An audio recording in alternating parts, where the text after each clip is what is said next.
Assalamualaikum warahmatullahi wabarakatuh. Salam sejahtera untuk kita semua. Izin memperkenalkan diri, nama saya Ika Rizky Lestari dengan nomor induk mahasiswa 2403010200543 dari jurusan PJJ Akuntansi Universitas Siber Asia. Pada kesempatan kali ini, saya akan menyampaikan proposal penelitian saya yang berjudul Pengaruh Tin Capitalization dan Profitabilitas terhadap Penghindaran Pajak pada perusahaan manufaktur yang terdaftar di Bursa Efek Indonesia periode 2021 sampai dengan 2024.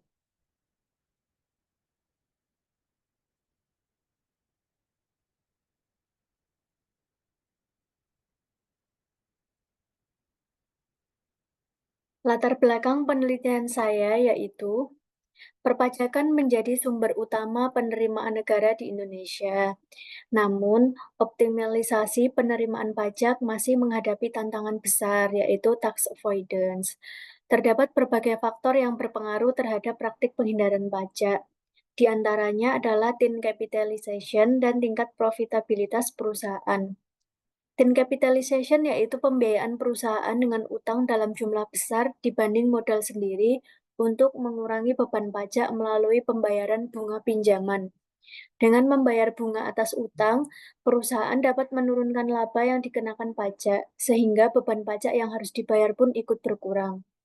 Perusahaan yang memiliki profitabilitas tinggi juga cenderung lebih beresiko melakukan tax planning agresif demi mempertahankan return bagi pemegang saham. Perusahaan yang mencatatkan laba besar cenderung memiliki insentif yang lebih kuat untuk memanfaatkan celah-celah dalam regulasi perpajakan guna meminimalkan beban pajak. Rumusan masalah dalam penelitian penulis yaitu pertama, penghindaran pajak dipengaruhi oleh tin capitalization pada perusahaan manufaktur yang terdaftar di Bursa Efek Indonesia tahun 2021 sampai tahun 2024. Yang kedua, penghindaran pajak dipengaruhi oleh profitabilitas pada perusahaan manufaktur yang terdaftar di Bursa Efek Indonesia tahun 2021 sampai dengan 2024. Tujuan penelitiannya yaitu untuk menguji pengaruh tin capitalization dan profitabilitas terhadap penghindaran pajak pada perusahaan manufaktur yang terdaftar di Bursa Efek Indonesia tahun 2021 sampai dengan 2024. Adapun manfaat penelitiannya yaitu ada dua. Yang pertama manfaat teoritis, yang kedua manfaat praktis. Untuk manfaat teoritisnya yaitu memperkaya literatur mengenai hubungan antara struktur modal, profitabilitas, dan strategi penghindaran pajak. Yang kedua, penguatan pemahaman terhadap konsep tin capitalization sebagai instrumen tax planning legal, serta memperdalam pembahasan teoritis profitabilitas perusahaan berperan dalam keputusan manajerial terkait beban pajak. Untuk manfaat praktisnya, yang pertama memberikan informasi yang bermanfaat bagi para pembuat kebijakan, praktisi perpajakan, dan manajemen perusahaan. Yang kedua, memberikan kontribusi positif berupa bukti empiris untuk pengambilan keputusan berkenaan dengan praktik penghindaran pajak. Yang ketiga, membantu perusahaan menyesuaikan strategi keuangan yang beretika dan berkelanjutan. Kajian teori yang penulis gunakan yaitu pertama teori agensi. Teori agensi menjelaskan mengenai hubungan antara pihak yang memberikan kuasa atau wewenang dengan pihak yang menerima dan menjalankan kuasa tersebut. Teori keagenan dikembangkan oleh Jensen dan Mackling 1976 menyatakan bahwa dalam hubungan antara prinsipal atau pemilik saham dan agen atau manajer terdapat potensi konflik kepentingan. Yang kedua yaitu tin capitalization. Tin capitalization merupakan praktik struktur pembiayaan perusahaan yang didominasi oleh utang dibandingkan dengan ekuitas. Utang memberikan manfaat pajak berupa pengurang laba kena pajak melalui bunga. Manajer sebagai agen dapat memilih struktur modal yang agresif pajak demi meningkatkan laba bersih, meskipun meningkatkan risiko perusahaan. Yang ketiga yaitu profitabilitas. Dalam teori keagenan, manajer akan berupaya menjaga profitabilitas tinggi untuk menarik investor dan menjaga kompensasi. Return on asset menunjukkan semakin baik kemampuan perusahaan dalam memanfaatkan asetnya untuk menghasilkan laba bersih. Perusahaan yang memiliki tingkat laba tinggi umumnya juga memiliki strategi perencanaan pajak yang efisien. yang dapat mendorong praktik penghindaran pajak secara legal. Yang keempat yaitu tax avoidance, merupakan upaya yang sah secara hukum untuk menekan beban pajak yang harus dibayar dengan cara merancang strategi keuangan secara hati-hati guna memanfaatkan kelemahan atau ketidaksempurnaan dalam ketentuan perpajakan yang berlaku. Semakin tinggi efektif tax rate suatu perusahaan, maka semakin besar pula kewajiban pajak yang dibayarkan, yang mengindikasikan bahwa perusahaan tersebut kurang optimal dalam memanfaatkan fasilitas atau insentif pajak. Pada penelitian terdahulu, yaitu penelitian Dewi dan Aloysius pada tahun 2023, menunjukkan adanya pengaruh tin capitalization terhadap avoidance pada perusahaan sektor properti, real estate, dan infrastruktur. Studi oleh Angelina dan kawan-kawan pada tahun 2025 menunjukkan bahwa tin capitalization dan profitabilitas berpengaruh signifikan terhadap penghindaran pajak di sektor batubara. Menurut Tessa dan Rahmawati pada tahun 2021, tin capitalization tidak berpengaruh pada penghindaran pajak pada perusahaan manufaktur tahun 2017 sampai 2019. Menurut penelitian Indrawati dan Wulandari pada tahun 2021 menyatakan bahwa profitabilitas memiliki pengaruh negatif terhadap penghindaran pajak pada sektor perdagangan.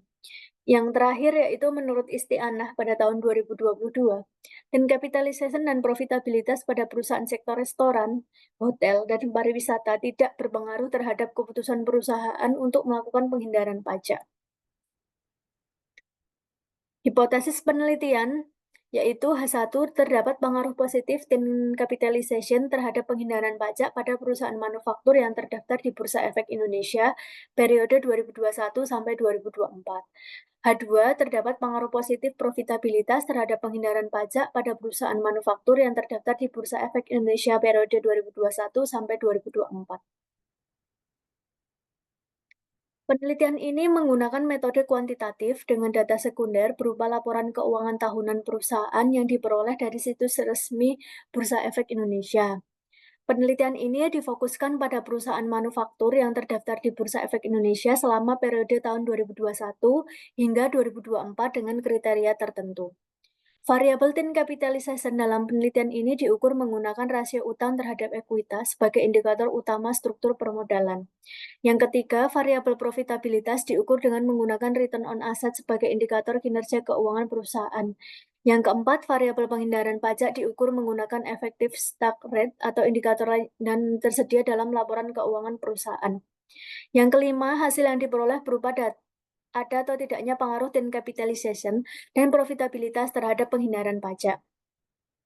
Populasi yang digunakan dalam penelitian ini adalah laporan keuangan dari perusahaan manufaktur yang terdaftar di Bursa Efek Indonesia. Penulis menggunakan teknik purposive sampling.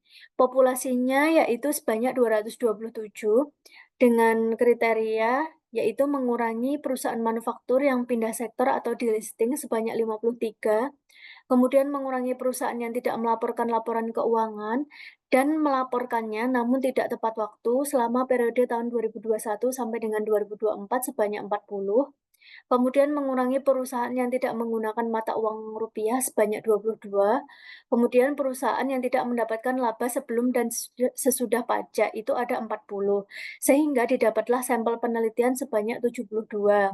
Total sampelnya yaitu 4 tahun dikali 72 sama dengan 288. Metode pengumpulan data dalam penelitian ini menggunakan metode dokumentasi yang merupakan bagian dari pendekatan kuantitatif dengan data sekunder. Data dikumpulkan dari laporan keuangan tahunan perusahaan manufaktur yang terdaftar di Bursa Efek Indonesia selama periode 2021 hingga 2024. Pemilihan metode dokumentasi dilakukan karena seluruh variabel dalam penelitian, yaitu tin capitalization, profitabilitas, dan penghindaran pajak dapat diukur secara objektif menggunakan data historis yang tersedia secara publik. Instrumen yang digunakan berupa lembar kerja Excel dan juga aplikasi SPSS yang memuat rumus-rumus baku untuk menghitung rasio keuangan debt to equity ratio untuk tin capitalization, return on asset untuk profitabilitas, serta effective tax rate untuk mengukur penghindaran pajak. Penelitian kuantitatif ini bertujuan untuk menjawab dan menyelesaikan permasalahan melalui penerapan teknik analisis data. Proses perhitungan dan pengolahan data dilakukan dengan bantuan perangkat lunak SPSS versi 27. Analisis data digunakan untuk menguji serta mengetahui sejumlah mana hubungan dan pengaruh antara tin capitalization dan profitabilitas terhadap penghindaran pajak. Selain itu, analisis ini juga bertujuan untuk memperoleh informasi yang akan dijadikan dasar dalam penarikan kesimpulan berdasarkan hasil pengolahan data yang telah dilakukan. Adapun variabelnya, yang pertama tin capitalization. Semakin tinggi rasio tin capitalization, semakin besar peluang perusahaan melakukan tax avoidance, yaitu rumusnya menggunakan debt to equity ratio, total hutang dibagi total ekuitas. Yang kedua yaitu profitabilitas. Semakin tinggi tingkat profitabilitas perusahaan, semakin besar kecenderungan perusahaan untuk melakukan praktik penghindaran pajak. Hal ini disebabkan oleh keinginan perusahaan untuk meminimalkan beban pajak agar laba bersih tetap optimal. Menggunakan rumus return on asset, laba bersih dibagi total aset. Yang ketiga yaitu variabel penghindaran pajak. Semakin tinggi efektif tax rate suatu perusahaan, maka semakin besar pula kewajiban pajak yang dibayarkan, yang mengindikasikan bahwa perusahaan tersebut kurang optimal dalam memanfaatkan fasilitas atau insentif. Sebaliknya, jika ETR-nya rendah, bisa mencerminkan adanya strategi pemanfaatan insentif pajak secara maksimal atau tingginya tingkat penghindaran pajak sehingga beban pajak yang ditanggung menjadi lebih kecil. Menggunakan rumus beban pajak dibagi laba sebelum pajak.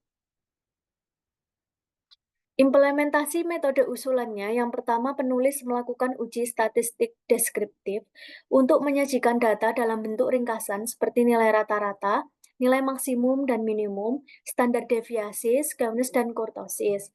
Yang kedua, penulis melakukan uji asumsi klasik meliputi uji normalitas yang bertujuan untuk menguji apakah data residual terdistribusi normal dan dapat dilakukan menggunakan uji Kolmogorov-Smirnov. Jika hasil uji one sampel menunjukkan nilai signifikan lebih dari 0,05, maka data dianggap mengikuti distribusi normal.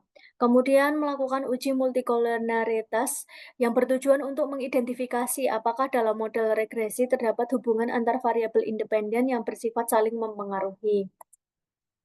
Yang ketiga yaitu uji heteroskedastisitas yang bertujuan untuk mengetahui apakah dalam model regresi terdapat perbedaan varian residual antara satu observasi dengan observasi lain.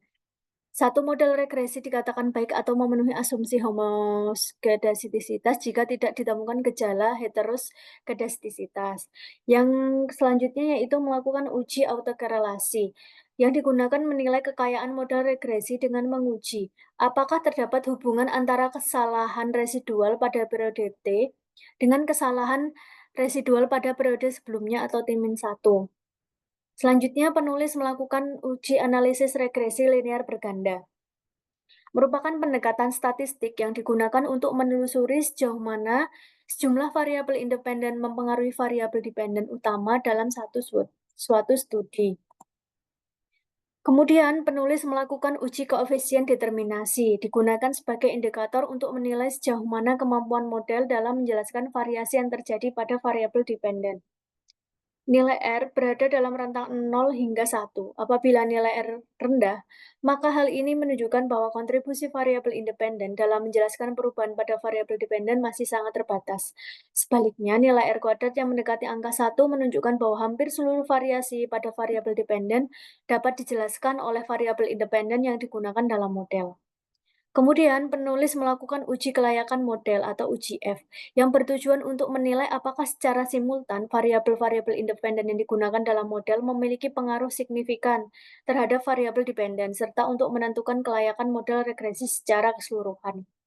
Kemudian, penulis melakukan uji hipotesis, yang digunakan untuk mengevaluasi pengaruh masing-masing variabel independen secara parsial terhadap variabel dependen. Mungkin itu saja yang dapat saya sampaikan. Mohon maaf apabila ada kesalahan dalam penyampaian kata. Terima kasih atas perhatiannya. Wassalamualaikum warahmatullahi wabarakatuh.